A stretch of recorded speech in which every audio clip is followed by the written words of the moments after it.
Sekaligus kita melaksanakan puasa Ramadan hari ini yang ke-8. Salawat dan salam alhamdulillah selalu kita panjatkan keharibaan junjungan kita Nabi besar Muhammad sallallahu alaihi wasallam kepada keluarga, sahabat, pengikut beliau dan zaman. Bapak, ibu-ibu, para jemaah rahimakumullah.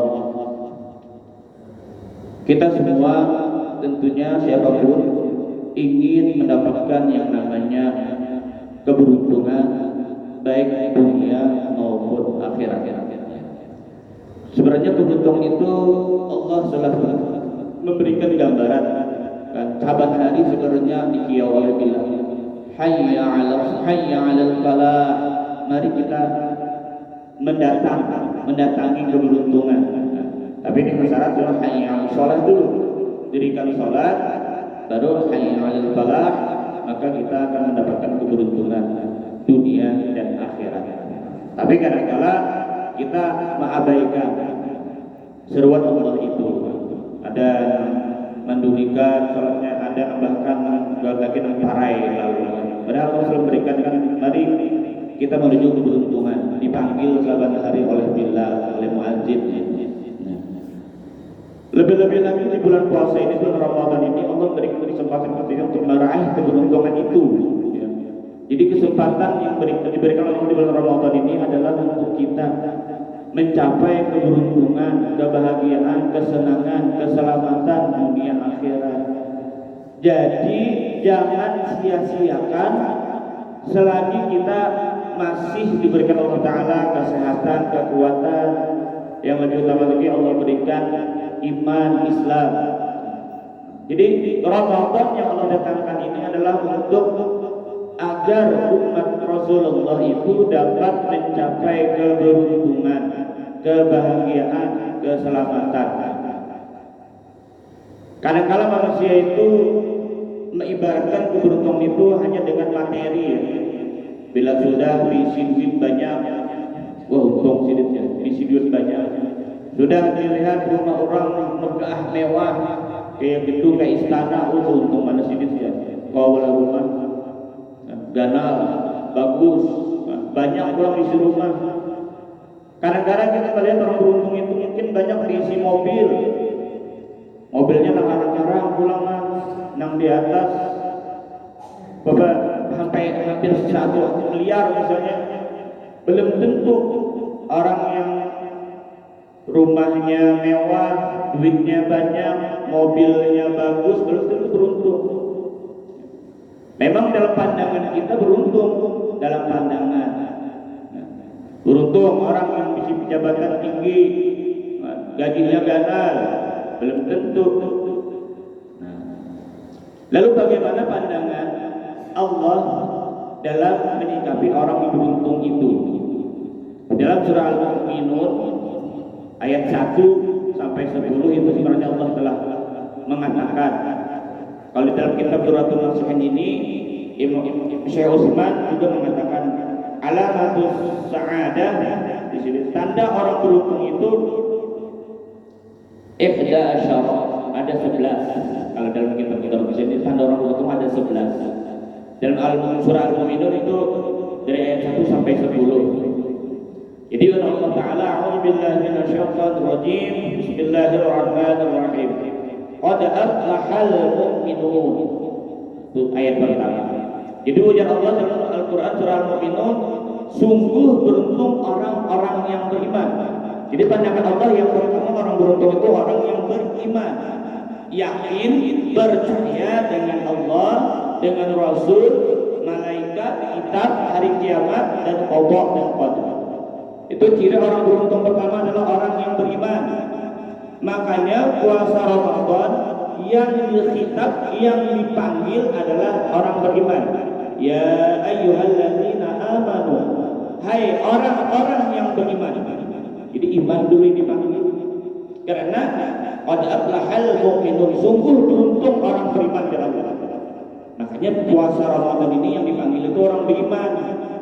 Karena ciri orang beriman itu mereka mau mengerjakan apa yang Allah perintahkan. Lihat di zaman Rasulullah dulu, para sahabat Jangankan cuma sekedar disuruh sholat, jangankan sekedar misalnya mengeluarkan zakat, bahkan saking tingginya iman mereka pun mau rela menanam jiwa mereka demi iman. Contoh Bilal ketika masuk Islam, bagaimana Bilal itu yang mempertahankan imannya, disiksa oleh para kaum Quraisy saat itu oleh jahiliyah, didapatkan diasir di padang pasir yang panas, terus awaknya ditindihi batu yang besar. Jadi ujar Abu Jahal dan sahabatnya, wahai Bilal, siapa yang akan menolongmu? Karena imannya kuat, Allah. Sekalipun mereka yang bahaya. Nah, itu tanda orang beriman. Jadi mereka mau mengerjakan sebuah perintah Allah seperti sholat, seperti ini kita puasa Ramadan. Sholat sudahnya subuh, tadi hari hujan, habis sahur jam membaca berapa? Mengaruh toh, lakas. Tapi kita orang beriman, walaupun mengantuk, ingin tetap mengerjakan yang namanya kewajiban sholat subuh. Terus disuruh pulang puasa, walaupun harinya panas luar biasa. Bila siang kita panas di luar kan. Tapi kita yakin ini perintah Allah. Setiap perintah Allah itu akan membawakan kebaikan untuk kita. Jadi setiap perintah Allah akan membawa kebaikan untuk kita. Kita yakin karena iman. Lalu kita hakun aja mengawi walaupun dalam keadaan haus benar, lapar. Karena penyakit mahir makan terus Pak. Mas orangnya berpuasa mahir makan. Dihantamnya kada makan kada minum, tapi dia yakin ini perintah Allah, tidak mungkin Allah diperintahkan akan membuangkan mudarat, kada mungkin. Makanya ujar Nabi kan sumu tashihu, puasalah kalian, insya Allah pasti kalian sehat. Karasinya dulu biar baru bisa melilit sakit, mengkawanya tahani dulu, kecuali kalau lagi sampai muntah misalnya, nah nyerang kena uzur. Amun sekadar lapar aja, parut pindah-pindah sakit sedikit, tahani aja. Karena perintah Allah, puasa wajib hukumnya. Makanya ya ayyuhalladzina amanu kutiba alaikumus shiyam. Dia yang pertama dipanggil beriman. Jadi beruntung kata Allah, qad aflahal mu'minun. Beruntung orang-orang yang beriman, yakin dan percaya dengan Allah. Lalu setelah yakin dan percaya kepada Allah, dia melaksanakan semua perintah Allah, menjauhi larangan Allah. Itu ciri orang yang beruntung. Pertama adalah beriman kepada Allah Subhanahu wa taala dengan cara dilakukan yaitu melaksanakan semua perintah Allah. Itu yang pertama di surah Al-Mu'minun. Jadi orang beriman itu tanda kata Allah orang beruntung. Yang kedua, alladzina hum fi shalatihim khashi'un. Orang yang beruntung berikutnya kata Allah, alladzina hum fi shalatihim khashi'un, yaitu orang-orang yang khusyuk di dalam salatnya. Jadi tanda orang beruntung itu dia salat dan salatnya khusyuk. Khusyuk di dalam salat. Apa itu khusyuk? Di dalam kitab fikih itu kalau khusyuk itu kan artinya kan ketika sholat kita ingat dengan Allah, ingat dengan gerakan sholat. Kadang-kala ketika kita sholat dihaur oleh iblis. Nang tadi gak ada ingat, bisa kebebiniannya. Anda dompet di mana aja? Ada ingat, mbak sembahyang ingat ya. Di atas lemari kalinya. Karena dompet di atas lemari takutan kalau dicuntan laki duit atau anak, ada ingat mencari, lalu Rasulullah yang ingat di atas lemari kali aja. Nah itu kalau tepati boleh kapan? Kita sedang sholat, kita harus ingat dengan Allah. Karena sholat itu yang dinilai ketika di mana kita ingat Allah. Dan itu kalau kita sholat, itu orang yang khusyuk dalam sholat. Kadang awal juga ingat sepanjangan kadang awal dua, karena kita ini maklum orang awam. Cuma kita yang sudah ada bayangan bisikan setan yang ada ingat lawan gerakan sholat dengan bacaan sholat dengan Allah, cepat-cepat beli kamar, lah kasih beli kamar baru sedang sholat. Makanya Habib Umar bin Hafiz di tiap sholat khusus itu yang pertama di sini adalah hudurul qalbi. Jadi dari sini Habib Umar bin Hafiz adalah maut, hadirnya hati ini harus dilatih terus menerus. Bila hati kemana-mana paksa untuk kembali lagi ingat kepada Allah, insya Allah akan terbiasa khusyuk. Jadi bila kita sembahyang ingatnya yang lain kepada Allah, tak kasih beli kamar. Makanya kan disunatkan sebelum sembahyang itu Nabi bacalah kita berlindung kepada Allah dari bisikan syaitan dengan membaca surah An-Nas. Jadi enak sembahyang itu disunatkan baca surah An-Nas supaya waktu sembahyang jangan diganggu oleh syaitan, iblis dan pasukannya. Jadi hadirkan hati, ya, hadirkan hati bahwa kita ini lagi sembahyang. Memang agak sulit sedikit. Makanya pernah ada pelatihan sholat khusyuk ya. Abu Samsan kan mereka yang mengatakan latihan sholat khusyuk bayar tuh. Sebenarnya kalau di dalam kitab fikih itu, kalau ingin khusyuk itu kita itu tuh hudurul qalbi, hadirkan hati, ingat tuh aku lagi sembahyang menghadap Allah. Kiatnya pertama tadi dikatakan aku lagi sembahyang. Yang kedua, kalau ingin khusyuk dalam sembahyang adalah mengerti apa yang kita baca. Jadi mengerti yang kita baca. Misalnya Al-Fatihah, Alhamdulillahirabbil alamin, segala puji bagi Allah dalam hati kita, tahu maknanya. Atau misalnya ketika rukuk, Subhanallahil azim wa bihamdihi, maha suci Allah Maha Agung.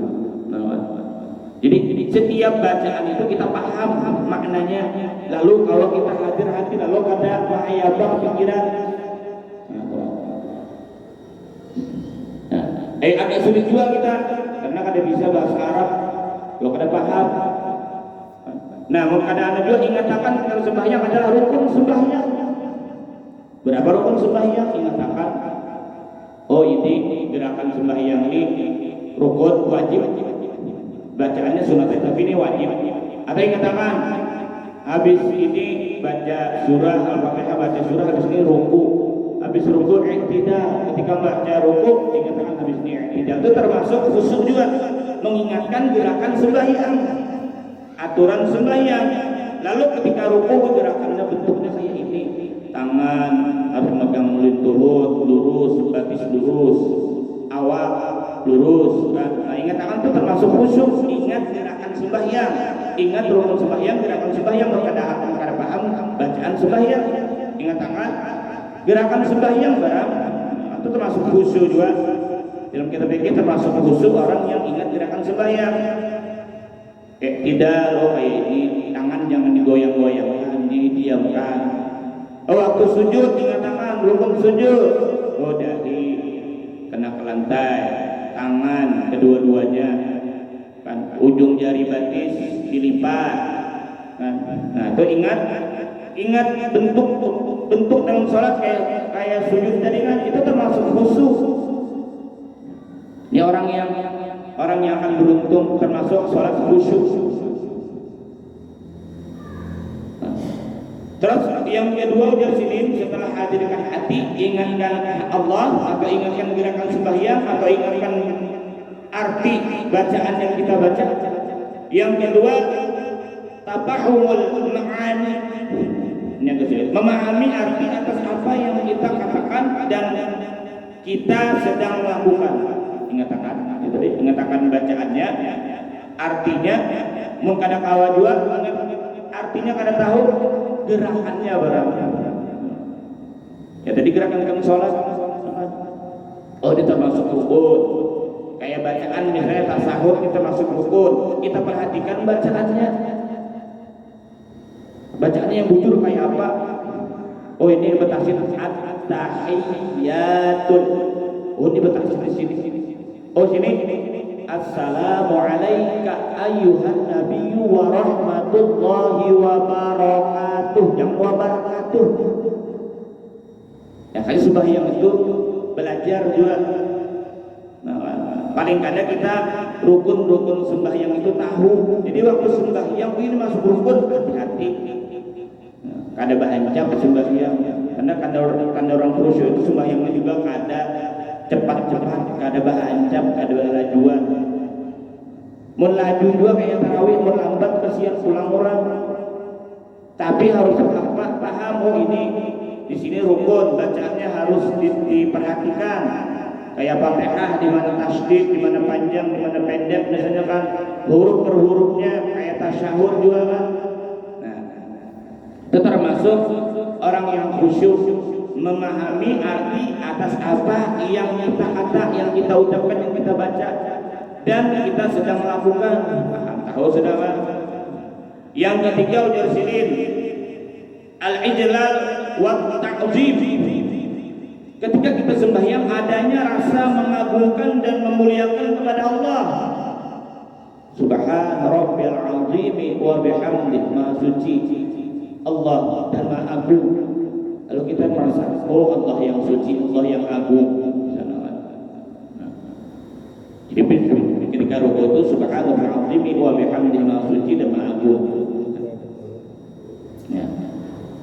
Ketika sujud, subhana rabbil a'la wa bihamdihi, maha suci dan maha tinggi dan aku memujinya. Kalau merasa kita yang tinggi itu cuma Allah, kita ini rendah, hina. Kenapa hina? Karena waktu sujud kepala lawan batis sama. Kepala lawan batis sama, itu tandanya kita nih hina. Jadi yang tinggi itu cuma Allah. Jadi yang tinggi itu cuma Allah. Jadi ketika kita di situ sembahyang, rasakan kita ini hina. Rasa orang yang banyak dosa, kada bersih, yang bersih itu, yang tinggi itu, yang agung itu cuma Allah.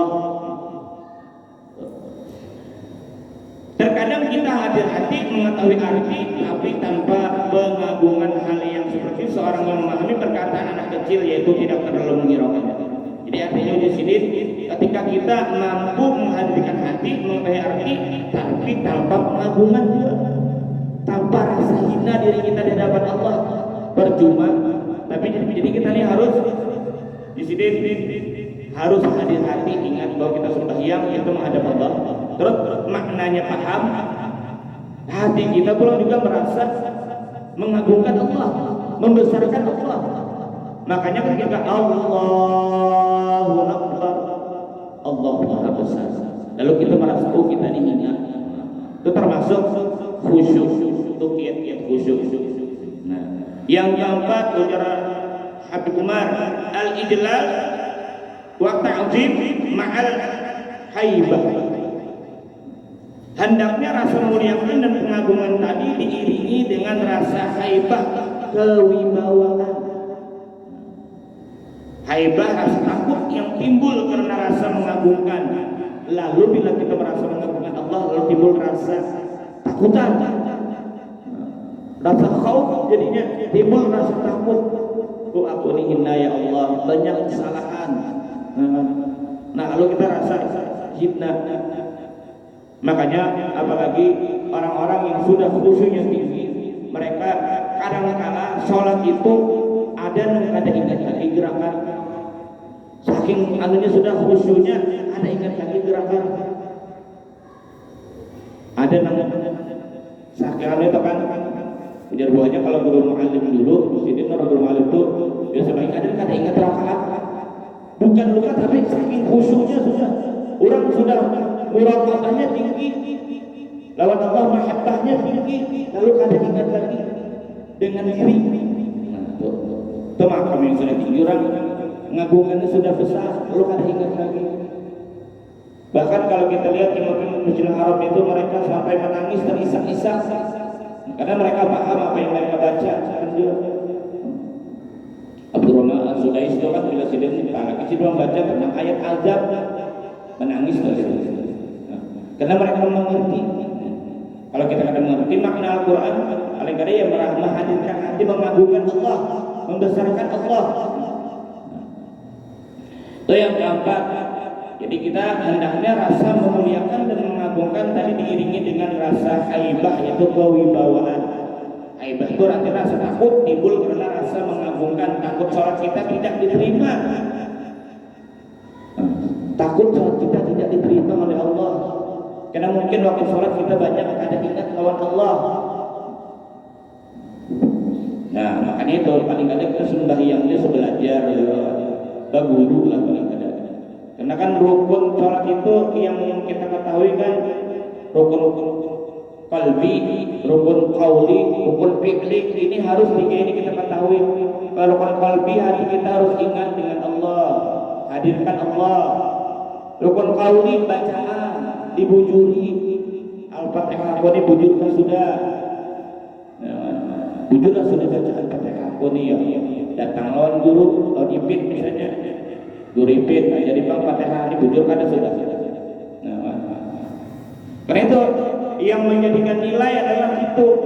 Nah, rukun qaulinya kita bujuri juga bacaan kita ini bujurkan sudah. Terus rukun fi'linya bukan gerakan kita nih bujurkan sudah.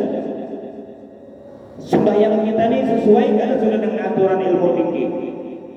Nah, kebanyakan kalau lihat yang baca rancak kurang rukun itu disujud biasanya, karena rukun sujud itu kan dahi lantai, tangan dua tangan, terus ujung jari batisnya di ujung jari batis nih rancak orang. Walaupun ada mengatakan dalam satu kitab itu ada apa aja, cuma itu sedikit sikung aja mengatakan kalau yang lain hukumnya adalah rukun termasuk melipat ujung jari batis. Jadi jangan kagetnya itu dilipat. Nah, amun arwah guru ulut bila imam tuh batisnya ujung batis itu ada melipat kayak ini, itu sembahyang basah. Jumat itu sembahyang zuhur belum basah. Nah, Pak guru-guru zuhur belum basah. Jika melihat tadi si imam tadi batisnya rukunnya kurang, zuhur sini basah. Walaupun nang imam ini lulusan Mesir kan imam tuh LC gelar, habisin rukun sembahyang masih kurang, zuhur sini. Nah, jadi kita mengetahui juga. Jadi rukun qalbi hadirkan hati bahwa Allah, ingat dengan Allah. Rukun qauli bacaan kita dibujuri sembahyang itu, Fatihahnya dibujuri, kan tasahudnya bukan. Kan masuk rukun. Jadi tasawuf sampai Allahumma shalli ala sayyidina Muhammad kan itu masuk rukun, jadi dibujuri. Bila tasbihnya kurang, ada sah sembahyangnya. Bila barisnya salah, ada sah sembahyangnya. Karena masuk rukun. Nah, jadi belajar sembahyang itu perlu belajar juga, jangan lompat-lompatan, jangan meniru. Nah, jadi belajar bujur sembahyang itu. Banyak aja guru-guru kan rukun qauli itu bacaan belajar, dan sini ada kiai belajar yang punya sifat karena bacaannya bagus, Qurannya bagus, nah belajar itu rukun qaulinya bujurkan sudah Fatihah ini, belajar huruf makhraj hurufnya kan. Yang namanya rukun tuh bila salah ada sah sembahyangnya. Termasuk kan takbir ihram pertama bedanya orang Allahu Akbar, dibanding Allahu Akbar tinggal tasbihnya kan sudah seharusnya Allah tasbih kan, tinggal ada Allahu Akbar tinggal tasbih kan satu takbir ihram pertama bahkan rukun tasbih aja tinggal, apalagi Al-Fatihah bisa mengubah makna itu. Iyyaka na'budu wa iyyaka nasta'in, dibacanya iyyaka na'budu wa iyyaka nasta'in, hurufnya salah tasbihnya tinggal pula. Iyyaka na'budu wa iyyaka nasta'in, bila iyyaka hanya kepada Engkau ya Allah kami menyembah, untuk kami beribadah. Tapi bila dibaca iyyaka hanya kepada Engkau matahari kami beribadah, tertinggal tasbih berubah makna, tertinggal satu aja berubah makna sudah. Nah, jadi makanya itu perlu sholat ini kita belajar.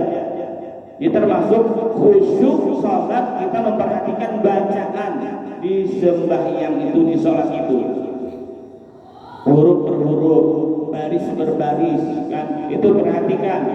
Nah, itu termasuk khusyuk dalam sholat. Walaupun kita pada menghadirkan Allah terus dalam sholat. Kalau para sahabat Nabi kan waktu perang, Sayyidina Ali kena panah. Jadi ujar sahabat, ya Ali, bagaimana kami mencabut panah dari tubuh kau nih? Tunggu aku sholat. Sembahyang sedikit 2 rakaat. Ketika aku sholat sedang cabutnya panah itu. Saking khusyuknya sholat, ketika Sayyidina Ali dicabut panahnya dari awaknya, kada merasa sakit sedikit. Itu saking khusyuknya dicabut panah dari awak, kada merasa sakit. Itu orang sudah khusyuk luar biasa. Jadi ujar sahabat, ya Ali, bagaimana aku mencabut panah yang berada di tubuhmu? Ali itu kena di tangan rasanya, kena panah, atau di awak rasanya. Jadi ujar Ali, ketika aku sholat silahkan cabut. Ketika sembahyang ketika di situ masa sahabat mencabut. Ketika selesai, wahai Ali, merasa tadi waktu kami mencabut panah dari awak piendo, jadi aku tidak merasa sakit. Karena merasa saking khusyuknya, karena merasa lagi ketika panah, anak panah itu dicabut dari sini, dari awak sini. Nah, itu khusyuk. Nah, gitu. Yang kelima, ketika sholat sama ar-rajah, kuatnya harapan bahwa sholat kita diterima oleh Allah Subhanahu wa Ta'ala, menjadi sebab dekatnya kita kepada Allah serta mengharapkan mendapat balasan yang agung. Jadi kita mengharap, jadi kuat harapan sholat takuni diterima asal dengan syarat benar tadi rukunnya. Makanya di dalam kitab Rasam Parukun itu di sini, ketika sembahyang, habis sembahyang itu kita pertama mengharap kepada Allah, ya Allah, sholatku ini banyak kekurangan, ampuni dan terima. Niat pulang di hati, ya Allah, bila kau panjangkan umurku nanti sampai ke zuhur, aku sembahyang zuhur pula. Nah itu, jadi dalam rasa Quran itu bila kita sudah selesai sembahyang, habis berdoa sudah, wirid sudah, doa sudah terakhir, sebelum kita meninggalkan tempat sholat, pertama di hati kita berniat, pertama, ya Allah, sholatku ini banyak kekurangannya, maka ampuni dan aku mengharap terima ya Allah sholatku ini. Lalu berniat pula ketika, ya Allah, bila pian panjangkan umur ulun ke zuhur, ulun sembahyang zuhur, habis itu buka air lagi, keluar air lagi pada masjid misalnya. Nah itu sholat termasuk. Jadi sholat khusyuk itu ar-rajah, artinya buat harapan bahwa sholat kita itu diterima oleh Allah dengan syarat tadi rukunnya 7 sesuai dengan kaidah ilmu fikih. Nah, yang keenam, Habib Umar, al-haya, adanya rasa malu bahwasanya kita tidak menunaikan hak Allah dengan semestinya. Malu kita, ya Allah, aku dibujurnya sembahyang, tapi sembahyangku ini banyak kekurangan, tidak sesuai dengan apa yang mungkin engkau kehendaki. Nah, tuh, jadi haya, rasa malu kita, karena sholat kita ini banyak kekurangan. Nah, kemudian Habib Umar mengatakan, jadi dari sini pulang, jika 6 kriteria ini terdapat padamu, maka sholatmu bisa dikatakan sholat yang khusyuk. 6. Salah satu dari 6 ini misalnya kalau kita termasuk sudah bagian sholat khusyuk, apalagi mau kalau ke 6-6-nya. Mudah-mudahan Allah Subhanahu wa Ta'ala menjadikan kita termasuk orang-orang yang khusyuk dalam sholat. Makanya ketika bila hayya 'alas shalah, kita jawabkan la haula wala quwwata illa billahil 'aliyil 'azim. Lalu berdoa, Allahumma ja'alni minal khashi'in. Ya Allah, jadikan aku orang yang khusyuk. Jadi ada tambahan kan ketika imam ujian bilang hayya 'alas shalah, kita kan menjawab la haula wala quwwata illa billahil 'aliyil 'azim. Kita berdoa di sana, Allahumma ja'alni minal khashi'in. Ya Allah, jadikan aku orang yang khusyuk dalam sembahyang. Jadi tiap kali kita mendengar imam bila membaca azan hayya 'alas shalah itu doa di sana.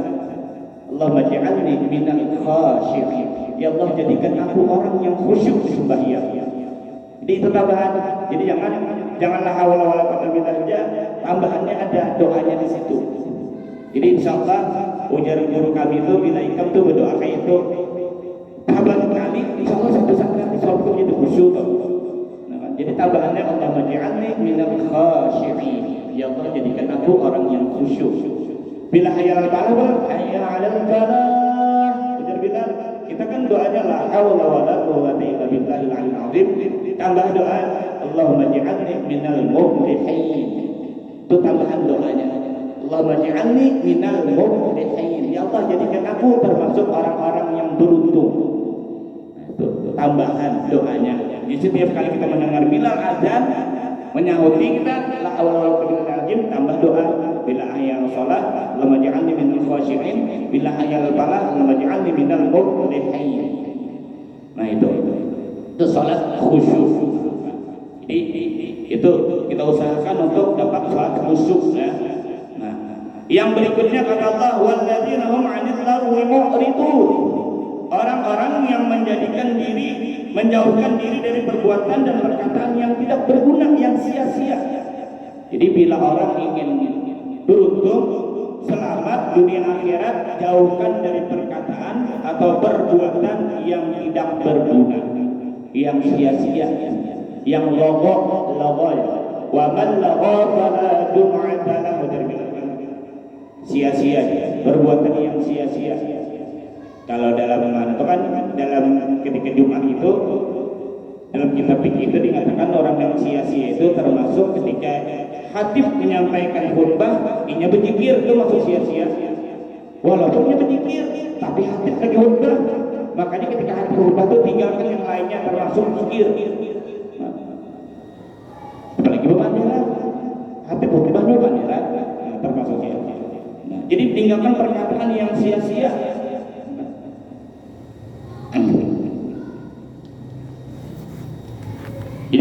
Jadi puasa juga melatih kita untuk jangan berkata yang sia-sia, apalagi berkata yang kotor, yang jorok, misalnya apalagi memfitnah misalnya. Nah itu. Jadi puasa melatih kita untuk menjauhkan daripada perkataan, perbuatan yang sia-sia. Jadi orang ini makanya jangan orang yang bujur-bujur artinya mereka menjauhkan diri daripada perbuatan atau perkataan yang sia-sia itu. Makanya kadang-kadang orang itu kan menjauhkan diri daripada manusia, mengasingkan diri supaya jangan ada perkataan yang sia-sia, kan? Termasuk perkataan nang bujur-bujur ma'alabiyu, nang bergayaan melocot, termasuk sia-sia kan? Mengaramput maksudnya kan dijauhkan lalu nang berdusta kan? Apalagi memfitnah orang, termasuk makinnya lagi tuh. Jadi jauhkan diri daripada perkataan yang sia-sia.